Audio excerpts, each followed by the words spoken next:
God did not design us to fit into a box. God did not design us and create us to fit into somebody else's idea of success. Just because somebody else took a certain lane or a certain route, or they did it this way, or they got 5 years of experience, or they got 10 years of education, that doesn't necessarily mean that's for you. Just because somebody else has the certifications and they've been around the world and they've experienced this and they had these setbacks, that doesn't mean that that's your story. I want you to ask yourself, what does it cost to fit into a box?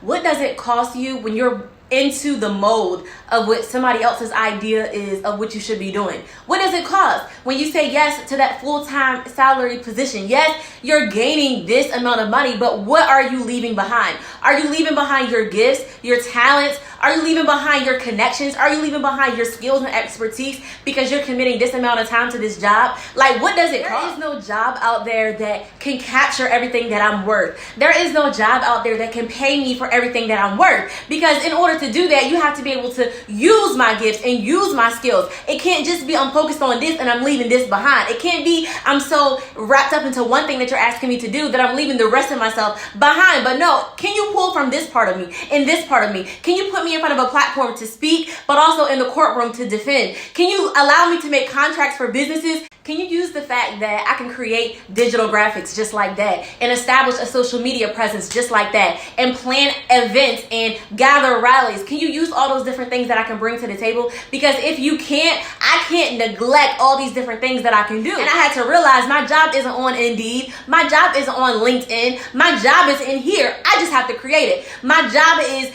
in my prayer time when God reveals it to me. My job is the strategies that He gives me. I just got to make it happen. You have to sit down and ask yourself, what is your dream job? Like, what is it? Just dream big. If you were creating the life that you love and using your passions and serving people powerfully, what would that job look like? And don't think about benefits. Don't think about retirement. Don't think about salary. Don't think about all the extra stuff. Don't think about the security and the stability. Just think about what would it look like for you to have the job of your dreams.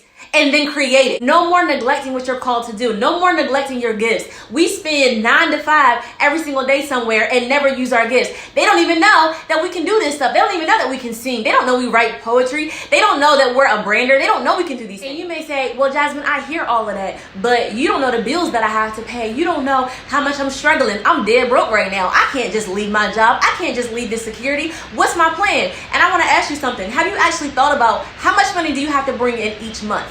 Right? And if you think about how much money you need to bring in each month, what are some side gigs, some side hustles, some part-time positions that you can do to meet that quota? And if it's too expensive still, start reducing your expenses. Begin to explore other options. Begin to explore other options. Don't settle for safe, because there are different ways that you can make money and pay your bills, but you have to do what you're supposed to do.